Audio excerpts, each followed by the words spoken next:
Hello friends, welcome back to our channel golden story cartoon. Friends, అందరూ ఎలా ఉన్నారు? అందరూ బాగున్నారా? ఇవాళ మన స్టోరీ నిర్దోషికి ఉరి శిక్ష. చివరి 24 గంటల్లో బయటపడిన నిజం. ఒక నిర్దోషి తాను చేయని హత్యకు ఉరి శిక్ష పడింది. సరిగ్గా ఉదయం 5 గంటలకు అతనికి ఉరి అమలు చేయబోతున్నారు. కానీ ఉరి శిక్షకు కేవలం 24 గంటల ముందు ఒక చిన్నారి చెప్పిన నిజం మొత్తం కేసునే తలకిందులు చేసింది. చివరికి ఉరిశిక్ష పడిందా లేక నిజం గెలిచిందా? ఈ కథ చివరి వరకు మీ గుండె వేగంగా కొట్టుకునేలా చేస్తుంది. ఇక ఆలస్యం ఎందుకు ఫ్రెండ్స్, స్టోరీలోకి వెంటనే వెళ్ళిపోదాం పదండి. సెంట్రల్ జైలు, ఖైదీ నెంబర్ 786 రాఘవ. వయసు 35 సంవత్సరాలు. మరో 24 గంటల్లో ఉరిశిక్ష. చిన్న సెల్లో గోడకు ఆనుకొని కూర్చొని తన భార్య, కూతురు ఫోటోను చూస్తున్నాడు. అతని కళ్ళల్లో కన్నీళ్లు, కానీ ముఖంలో భయం లేదు. అప్పుడే జైలర్ రమణ సెల్ దగ్గరకు వచ్చాడు. రాఘవ, రేపు ఉదయం 5 గంటలకు ఉరిశిక్ష అమలు అవుతుంది. ప్రభుత్వం నుండి చివరి ఆర్డర్ కూడా వచ్చేసింది. సరే సార్. జైలర్ ఆశ్చర్యపోయాడు. నీకేమైనా చివరి కోరిక ఉందా రాఘవ? రాఘవ తన కూతురు ఫోటోను గుండెలకు హత్తుకొని చిరునవ్వు నవ్వాడు.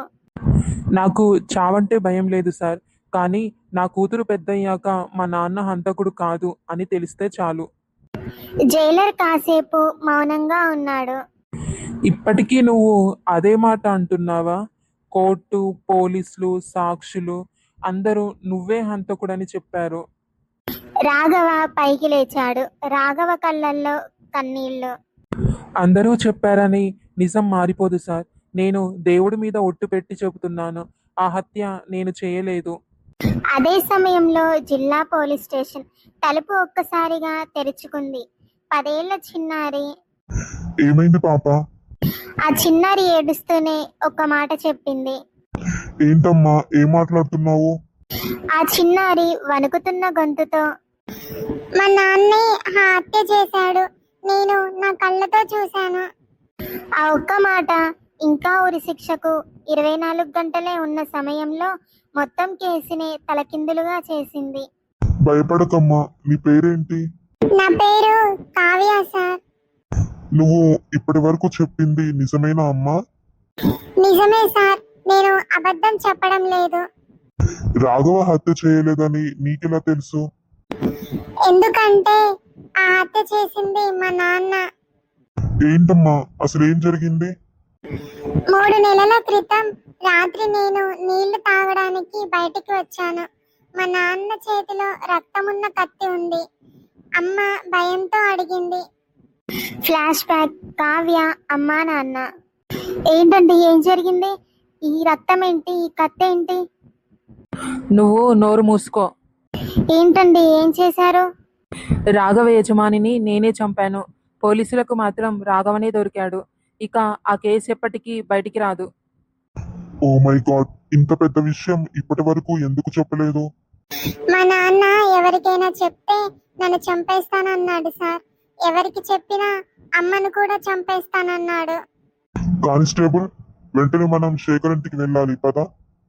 అలాగే సార్, వెళ్దాం పదండి. సార్, ఇల్లంతా వెతికాను, ఇల్లు మొత్తం ఖాళీగా ఉంది. అంటే శేఖర్ పారిపోయాడన్నమాట. మరి ఇప్పుడేం చేద్దాం సార్? మన జిల్లాలోని అన్ని చెక్ పోస్టులకి సమాచారం ఇవ్వండి.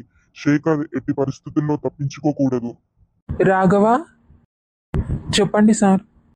నీ కేసులో కొత్త సాక్షి దొరికాడు. ఏమంటున్నాడు సార్? మీరు చెప్పేది నిజమేనా? కానీ కానీ ఏంటి సార్? హైకోర్టు ఉరిశిక్షను ఆపితేనే నువ్వు బతుకుతావు. దేవుడా, ఇంకోసారి నిజానికి అవకాశం ఇవ్వు. ఉరి శిక్షకు ఇంకా 23 గంటలే మిగిలి ఉన్నాయి. కానిస్టేబుల్, వెంటనే హైకోర్టు డ్యూటీ జడ్జికి సమాచారం పంపండి. Yes sir. రాఘవ ఉరిశిక్ష ఆగాలంటే మన దగ్గర పక్కా ఆధారాలు ఉండాలి. శేఖర్ కారు వేగంగా నడుపుతున్నాడు. పక్కన అతని భార్య. వెనక సీట్లో కావ్య లేదని గమనించాడు. కావ్య ఎక్కడ? వెనక సీట్లో కావ్య లేదు. కావ్యని నేనే ఇంట్లో ఉండమని చెప్పాను. ఏ ఎందుకు? శేఖర్కు అజ్ఞాత వ్యక్తి నుండి కాల్ వచ్చింది. శేఖర్, పోలీసులకంతా తెలిసిపోయింది. అవునా? ఏంటి, ఎలా? నీ కూతురు పోలీస్ స్టేషన్లో ఉంది. నా కూతురు నన్ను మోసం చేసిందా? ఇక చాలు శేఖర్, లొంగిపోదాం. నేనా? జైలుకా? దానికంటే ముందు నన్ను ఇరికిచ్చిన వాళ్ళందరినీ అంతం చేస్తా.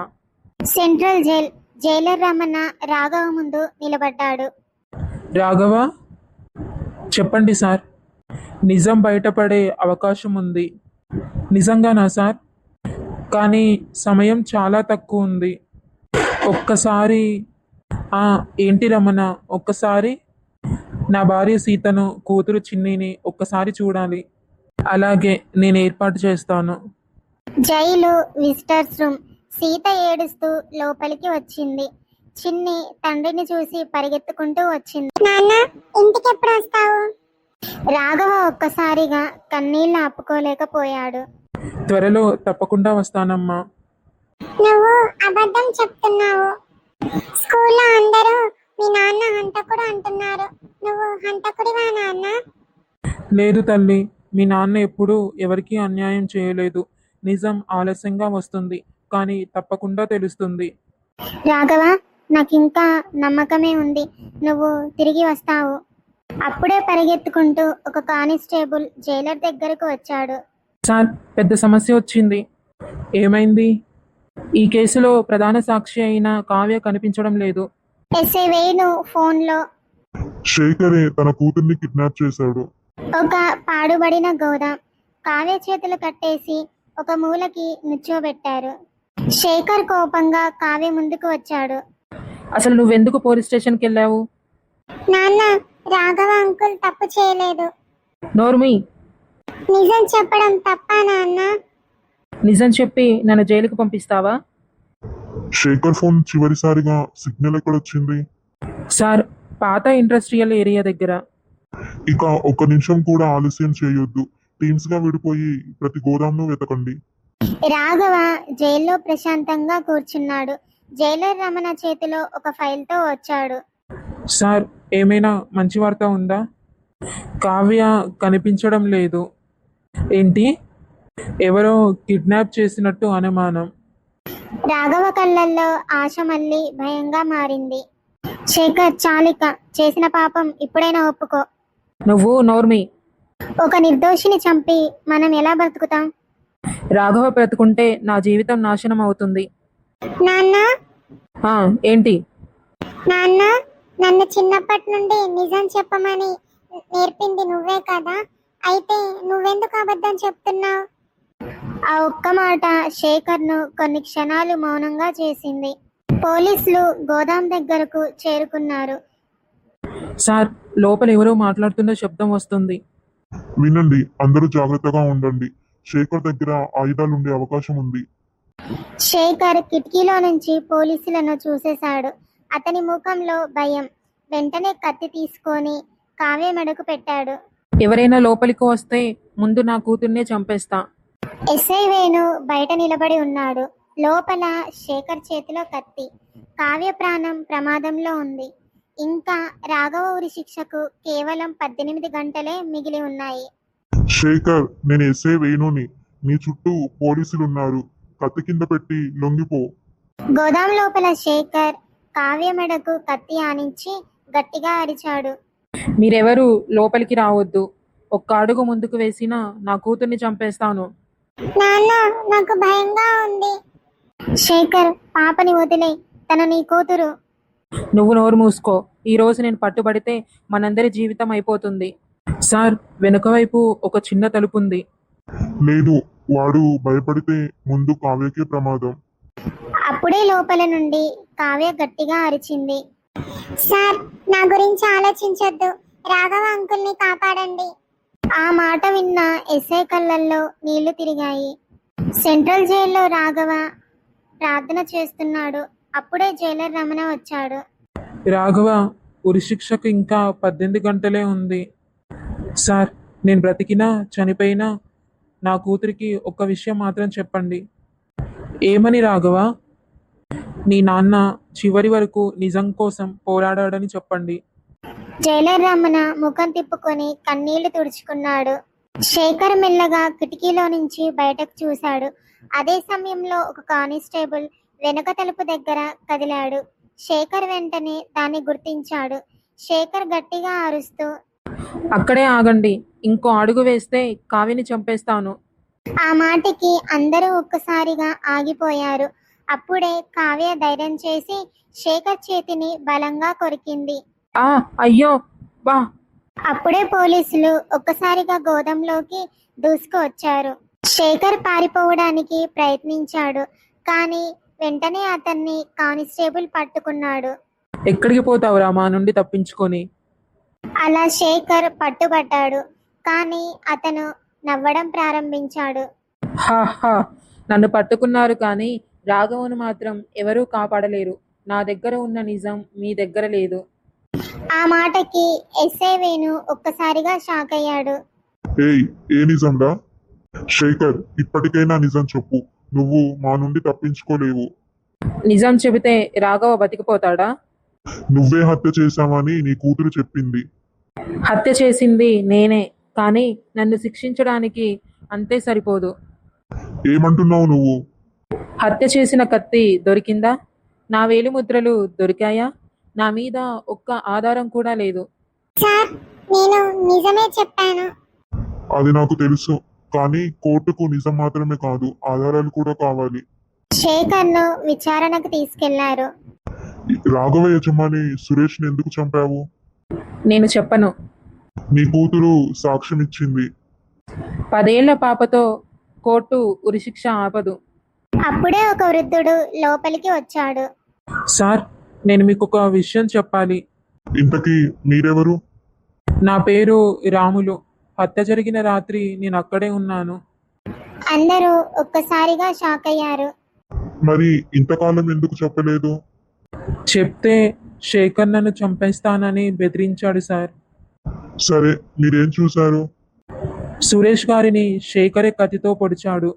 శేఖర్ ఒక్కసారిగా కోపంగా అరిచాడు. లేదు, ఇతను అబద్ధం చెప్తున్నాడు. కాదు, ఇంకా నా దగ్గర ఒక ఆధారం కూడా ఉంది. అవునా? ఏ ఆధారం? నా దగ్గర ఒక పెన్ డ్రైవ్ ఉంది సార్. హత్య జరిగిన రాత్రి ఆ ఫ్యాక్టరీ సీసీటీవీ వీడియో ఈ పెన్ డ్రైవ్లో ఉంది. ఎస్ఐ వేణు వెంటనే కంప్యూటర్లో పెన్ డ్రైవ్ పెట్టాడు. వీడియో ఓపెన్ చేశాడు. అందరి చూపు స్క్రీన్ మీదే ఉంది. వీడియో ప్లే అవ్వడం ప్రారంభమైంది. స్క్రీన్లో కనిపించిన వ్యక్తిని చూసి ఎస్ఐ వేణు, జైలర్ రమణ, రాములు అందరూ ఒక్కసారిగా షాక్ అయ్యారు. ఎందుకంటే హత్య చేసిన వ్యక్తి శేఖర్ ఒక్కడే కాదు, అతని వెనుక ఇంకొక పెద్ద వ్యక్తి కూడా ఉన్నాడు. అందరూ అలానే ఊపిరి బిగబట్టి చూస్తున్నారు. వీడియోలో శేఖర్ సురేష్ను కత్తితో పొడిచాడు. సురేష్ కింద పడిపోయాడు. అంతలో నల్లకారు ఒకటి అక్కడికి వచ్చింది. దానిలో నుండి ఒక వ్యక్తి దిగాడు. అతని ముఖం స్పష్టంగా కనిపించగానే ఎస్ఐ వేణు ఒక్కసారిగా షాక్ అయ్యాడు. ఇదెలా? ఇది అసాధ్యం. సార్, ఇతను మంత్రి ధర్మరాజ్ కొడుకు విక్రమ్. అందరూ ఒక్కసారిగా అలానే షాక్ అయి చూస్తున్నారు. శేఖర్ ముఖం పాలిపోయింది. అంటే నువ్వు ఒక్కడివి కాదనమాట. శేఖర్ నిశ్శబ్దంగా ఉన్నాడు. విక్రమ్తో కలిసి ఈ హత్య చేసావు కదా? నేను చేయలేదు సార్. నువ్వు చెప్పకపోయినా వీడియో అంతా చెప్పేస్తుంది కదా. ఫ్రెండ్స్, అసలేం జరిగిందో ఇప్పుడు ఫ్లాష్ బ్యాక్ చూద్దాం. సురేష్ నేలపై రక్తపు మడుగులో పడి ఉన్నాడు. విక్రమ్, శేఖర్, ఈ ఫ్యాక్టరీ పేపర్లు తీసుకో. రాఘవ మీద కేసు పడేలా నేను చూసుకుంటాను. సార్, పోలీసులు పట్టుకుంటే? హా, మా నాన్న మంత్రి. ఈ కేసు ఎప్పటికీ బయటకు రాదు. అందరూ నిశ్శబ్దంగా ఉన్నారు. సార్, ఇప్పుడు వెంటనే విక్రమ్ను అరెస్ట్ చేద్దామా? లేదు, ముందు ఈ వీడియోను ఫారెన్సిక్ పంపాలి. కోర్టులో నిలబడే ఆధారం కావాలి. అప్పుడే అక్కడికి ఒక కానిస్టేబుల్ పరిగెత్తుకుంటూ వచ్చాడు. సార్, ఒక పెద్ద సమస్య. ఏమైంది? ఈ పెన్ డ్రైవ్ విషయం ఎవరో మంత్రి గారికి చెప్పేశారు సార్. ఒక్కసారిగా అందరూ షాక్ అయ్యారు. మంత్రి ధర్మరాజ్ ఇంట్లో ధర్మరాజ్ కోపంగా, ఆ సీసీటీవీ ఫుటేజ్ కోర్టుకి చేరకూడదు. డాడీ నేను చూసుకుంటాను. ఇంకా రేపు ఉదయం 5 గంటలకు రాఘవకు ఉరిశిక్ష అమలవ్వాలి. అతను బతికుంటే మనం జైలుకు వెళ్తాం. విక్రమ్ వెంటనే తన మనుషులకు ఫోన్ చేశాడు. ఫోన్లో విక్రమ్, ఆ పెన్ డ్రైవ్ ఎలాగైనా దొంగిలించండి. అవసరమైతే ఎస్ఏ వేణుని కూడా చంపేయండి. ఇంకా ఉరి శిక్షకు 12 గంటలే మిగిలున్నాయి. నిజం గెలుస్తుందా లేక అధికారం గెలుస్తుందా? SI Venu CCTV pen drive జాగ్రత్తగా ఒక కవర్లో పెట్టాడు.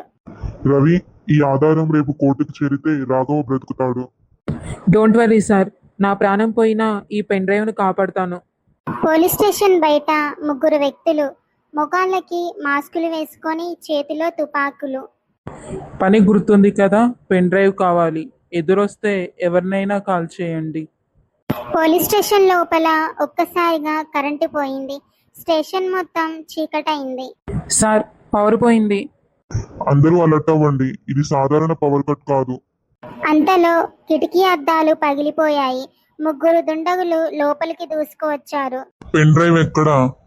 నువ్వు అది తీసుకోవాలంటే నన్ను దాటాలి. అలా పోలీసులు గుండాల మధ్య ఘర్షణ మొదలైంది. ఫైళ్లు, కుర్చీలు, టేబుళ్లు అన్నీ చెల్లాచెదురయ్యాయి. ఒక గూండా రవి చేతిలో ఉన్న కవర్ లాక్కొని బయటికి పరిగెత్తాడు. సార్, వాళ్ళు పెన్ డ్రైవ్ తీసుకెళ్తున్నారు. ఎస్ఐ కూడా వెంటనే వాళ్ళ వెంట పరిగెత్తాడు. ఒక గూండా పారిపోతుండగా ఎస్ఐ వేణు అతన్ని పట్టుకున్నాడు. ఇద్దరి మధ్య భీకర కొట్లాట జరిగింది. అదే సమయంలో మరో గూండా వెనక నుంచి వచ్చి ఎస్ఐ వేణుపై తుపాకీ పెట్టాడు. పక్కకు తప్పుకో, లేదంటే కాల్ చేస్తా.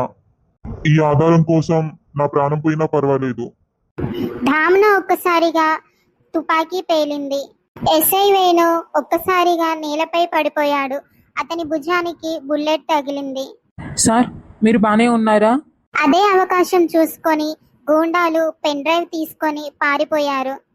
ఆసుపత్రికి వెళ్తుండగా రక్తస్రావంతో ఉన్న ఎస్ఐ వేణు రవి చేతిని పట్టుకుని, రవి, పెన్ డ్రైవ్ పోయిందని అనుకుంటున్నావా? సార్, వాళ్ళు తీసుకెళ్లారు కదా. అసలు అది పెన్ డ్రైవే కాదు రవి. నేను ముందే ఒరిజినల్ వీడియోకి 3 కాపీలు తీసి సేఫ్ గా పెట్టాను. అంటే ఏంటి సార్? వాళ్ళు దొంగిలించింది ఖాళీ పెన్ డ్రైవ్.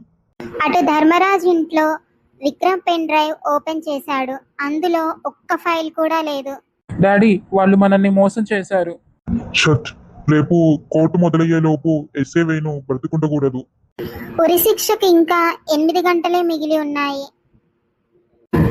హైకోర్టు ఉదయం 8:30 కోర్టు హాల్, మీడియా, పోలీసులు, లాయర్లు అందరూ ఉత్కంఠంగా ఎదురు చూస్తున్నారు. రాఘవను పోలీసులు కోర్టులోకి తీసుకొచ్చారు. చేతులకు సంకెళ్ళు, ముఖంలో ప్రశాంతత. దేవుడా, నిజం ఎలాగైనా గెలవాలి. అప్పుడు కోర్టులో జడ్జ్, కేసు నంబర్ 147/2026 రాఘవ ఉరిశిక్షపై అత్యవసర విచారణ ప్రారంభమవుతుంది. ప్రభుత్వ లాయర్, యువర్ ఆనర్, రాఘవపై వచ్చిన తీర్పు సరైనదే. కొత్త ఆధారాలు నమ్మదగినవి కాదు. అప్పుడే ఎస్ఐ వేణు లేచి, యువర్ ఆనర్, మా దగ్గర కొత్త సాక్ష్యం ఉంది. ఉంటే చూపించండి. SI Venu CCTV video judge ముందు పెట్టాడు. హాల్ మొత్తం నిశ్శబ్దం. వీడియోలో శేఖర్ సురేష్ కత్తితో పొడిచాడు. తరువాత విక్రమ్ వచ్చి అన్ని ఆధారాలు తుడిచేస్తున్న దృశ్యాలు స్పష్టంగా కనిపించాయి. కోర్టు హాల్లో అందరూ ఒక్కసారిగా షాక్ అయ్యారు. అప్పుడు జడ్జి గంభీరంగా, మిస్టర్ విక్రమ్, ఈ వీడియోలో ఉన్నది నువ్వేనా? యువర్ ఆనర్, అది అది అప్పుడే శేఖర్ ఒక్కసారిగా వచ్చి, ఇక చాలు, ఇంకెంతమందిని బలి చేస్తాను? ఆ మాటకి అందరూ అతని వైపు చూశారు. హత్య చేసింది నేనే. విక్రమ్ డబ్బాస చూపించాడు. రాఘవ్ నిరికిస్తే నాకు 50 లక్షలు ఇస్తానన్నాడు. ఆ మాటలకు విక్రమ్ ముఖం పాలిపోయింది. లేదు సార్, అతను అబద్ధం చెప్తున్నాడు. కాదు, నిర్దోషి ప్రాణం తీసుకోవడానికి నేనే కారణమయ్యాను. ఆ కోర్టు ఆవరణ మొత్తం కొన్ని క్షణాలు పూర్తి నిశ్శబ్దంగా ఉంది. వాదోపవాదాలు విన్న తర్వాత ఈ కోర్టు రాఘవపై విధించిన ఉరిశిక్షను వెంటనే రద్దు చేస్తుంది. రాఘవను నిర్దోషిగా ప్రకటిస్తోంది. ఆ మాట విన్న రాఘవ ఒక్కసారిగా ఏడ్చాడు. చిన్ని సీత ఒక్కసారిగా పరిగెత్తుకుంటూ రాఘవ దగ్గరకు వచ్చారు. నాన్న, నువ్వు హంతకుడు కాదని నాకు తెలుసు. నిజం ఆలస్యంగా వచ్చినా చివరికి గెలిచింది తల్లి. అలాగే శేఖర్ విక్రమ్లను వెంటనే అరెస్ట్ చేయండి. మంత్రి ధర్మరాజ్ పాత్రపై కూడా ప్రత్యేక దర్యాప్తు చేయాలని ఈ కోర్టు ఆదేశిస్తుంది. రాఘవ జైలు గేటు బయటకు వచ్చాడు. 10 సంవత్సరాల తరువాత స్వేచ్ఛగా తన కుటుంబంతో కలిసి మొదటి అడుగు వేశాడు. ఫ్రెండ్స్, చూశారు కదా స్టోరీ. అబద్ధం కొంతకాలం గెలిచినట్లు కనిపించవచ్చు, కానీ నిజం ఎప్పటికైనా గెలుస్తుంది. నిర్దోషిని శిక్షించడం కంటే దోషి తప్పించుకోవడమే సమాజానికి పెద్ద ప్రమాదం. ఫ్రెండ్స్, ఈ ఎమోషనల్ స్టోరీ చూసిన తర్వాత మీకేమనిపించిందో నాకు కామెంట్ చేయండి. అలాగే తప్పకుండా లైక్ చేయండి. ఇలాంటి మరెన్నో మంచి మంచి స్టోరీస్ కోసం ఇప్పుడే మన గోల్డెన్ స్టోరీ కార్టూన్ని తప్పకుండా సబ్స్క్రైబ్ చేసుకోండి ఫ్రెండ్స్. అలాగే ఇంకోసారి ఇంకో మంచి కథతో మీ ముందుకు వస్తాను. అంతవరకు సెలవు. చూస్తూనే ఉండండి మన గోల్డెన్ స్టోరీ కార్టూన్ని.